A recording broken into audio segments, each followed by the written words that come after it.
In May, I took part in the evaluation competition at the Toastmasters District Conference. I did my best to prepare and was even evaluating the keynote speeches given before the competition. That's right, I evaluated world champion public speaker Vika Stingren. When I finally took the stage, I was confident that I did everything right and that I evaluated to the best of my ability. And I didn't win.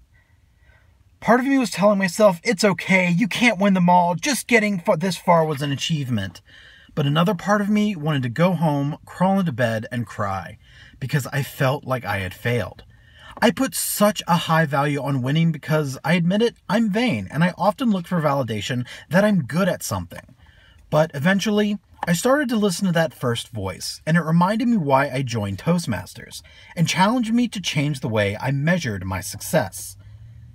This initial feeling of failure was a familiar one, and brought me back to my time in speech and debate.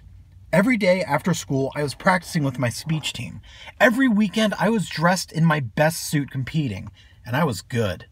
Tournament after tournament in New Orleans, I took home first, second, and third place trophies in multiple events. I qualified for national championships, and Nats were a big deal. I counted myself among the best speakers in the country when I traveled to Houston, Chicago, and Boston, and when I competed, I didn't even make it past the first rounds. I was always devastated, all my hard work for nothing. But now, I realize something I should have known all those years ago. I was still successful. I may not have brought home national trophies, but I earned my way into those tournaments, and I took advantage of my experiences and worked even harder for the next competition. And I had the opportunity to explore some amazing cities that many of my friends didn't get to. This feeling of failure followed me still.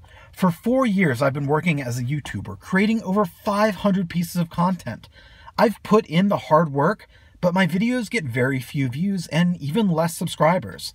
I'm not even close to finding that internet success and making this a full-time career. But once again, I realized I had found success, but not the one I was looking for. By creating this content, I've learned marketable skills like video editing, camera work, post-production work, social media promotion strategies, and am continuously sharpening my writing skills. These skills can pave the way to new opportunities, and that YouTube success I've been striving for, it's still out there, waiting for me to achieve it in my time. I may not have place in the district conference, and I can't brag that I'm the best evaluator in the city. But that day, I realized that first voice was right. Just qualifying for that competition was an achievement. I didn't join Toastmasters just so I could compete. I joined so I can get better at public speaking. I joined so I can take this experience and speak at other events. And I joined so I could meet new people and make new connections. And that's something I have succeeded in and continue to do so. This feeling of failure reminded me of other times where I felt like I failed. But gaining a new perspective, I realized that trophies and numbers aren't the true measure of success. It's the experiences and lessons I've learned, the skills I've gained, that truly measure my success. So moving forward in life and in Toastmasters, I'm going to continue to learn and grow in these experiences. But despite all of this, I'm coming for that trophy at the next competition.